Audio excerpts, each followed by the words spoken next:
მოგესალმებით, მე ვარ ნიკოლოზ სულუკიძე, თეატრმცოდნე, როგორ დაიწყო ჩემი ურთიერთობა წიგნთან. დავიწყე ტომ სოიერის თავგადასავალის კითხვა და მივხვდი, რომ ვერ ავყევი მოვლენათა რიგს და ცოტა ხანი გადავდე. და მე უცბად დავიწყე ლექსების კითხვა, რომელმაც სრულიად რაღაც სხვა ემოცია დაბადა ჩემში. ინამდვილე ნუახტები ოცნება ლექსის წერას რა უნდა და კარგად დახელოვნება. მიხეილ ქლივიცე. ახლა აქ ნახეს წიგნი და საოცარი ემოცია დაბადა ჩემში, რომელიც თავისი ყველა ლექსით რაღაც ფილოსოფიურ აზრს გაძლევს. აქ წერეთელზე უწერია, რომ აბა გაძელი თუ ხარ ყოჩაღი, როცა ოჯახში არ ყავს სამშობლო და სამშობლოში არ ყავს ოჯახი. თითქოს მთელი სევდა, რაც აქ წერეთლის ცხოვრებას, მის ოჯახურ ურთიერთობებს თანსდევდა, ამ ორი სტრიქონით არის გამოხატული. ჰამლეტის არ იყოს შესულის ხანში ვამთელებ ჟამთასვლის გაწყვეტილ კავშირს. და ალბათ ამ ჟამთასვლის გაწყვეტილი კავშირის გამთელებაში ლექსი ყველაზე მეტად გვეხმარება. ძალიან მნიშვნელოვანია ბავშვებს კითხვა დავაწყებინოთ პოეზიით. არავის მივცემ უფლებას, უფალი იყოს თუნდაც, ხელში ამიღოს ჩამბეროს, მამღეროს როგორც უნდა. მიყვარს წიგნი. ჩქარა, სისკიდეს ვარსკვლავი მოწყდა, ზეცა გაწითლდა როგორც მოცხარი და მე ავდეგი, ვემთხვიე მოძღვარს და ჯალათებმა იცნეს მოძღვარი.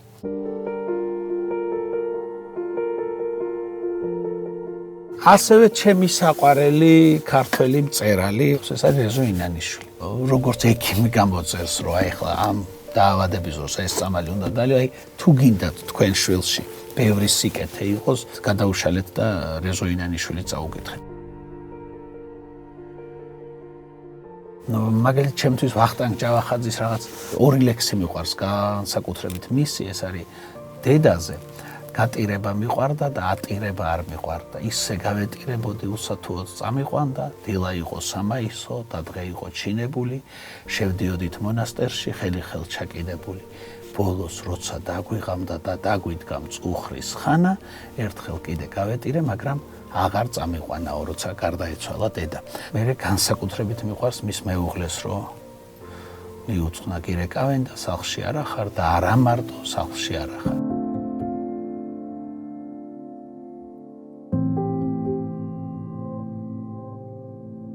ჩვენ მაინც გონია, რომ საქართველო არის დიდი პოეტების ქვეყანა, უფრო დიდი პოეტების ვიდრე დიდი მწერლების. ტარიელ ჭანტურია ზის ბუხართან მოფილოსოფოსო ფისო.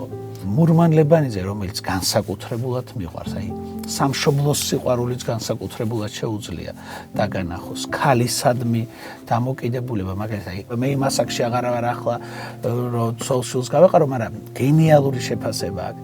სავსე მკერდი მიუგავს სახნის და ეს შეგახსენებს, რომ უკვე დიდია, როგორც ხეჭეჭური ქვაზე და სათხლეში ციცო ისეთია. უფრო ინტიმური შეიძლება რამე იყოს. ოტიაზე როცა ლაპარაკობენ, სულ იხსენებენ მისი უმორს, მას აქვს ერთი გენიალური ნაწარმოები. ქალი გამოვიდა საღალატოდ. ჩემთვის ან მნიშვნელოვანია ოტია იოსელიანის შემოქმედებაც. მოკლედ, კარგი რამეა თუ მოიცნით დღეს თანამედროვე ყოფაში ამ აჩქარებულ რაღაცა სიგიჟეში, რომ გავრბივართ ყველა და სად მივდივართ არ ვიცით, მაგრამ არ ჩერდებით, უცბად რაღაცა მგონია, რომ აქ დრო გაჩერდა. და როგორც ახლა მე ვერ ვეტევი ამ წიგნების თაროებს შორის, ისე ვერ ეტევა და არ დარჩა დრო წიგნებისთვის დღევანდელ ყოფაში და თითქოს ეს კედლები გავიწროვებენ, იმიტომ რომ აღარ არის წიგნის დრო და ცხოვრება სრისავს.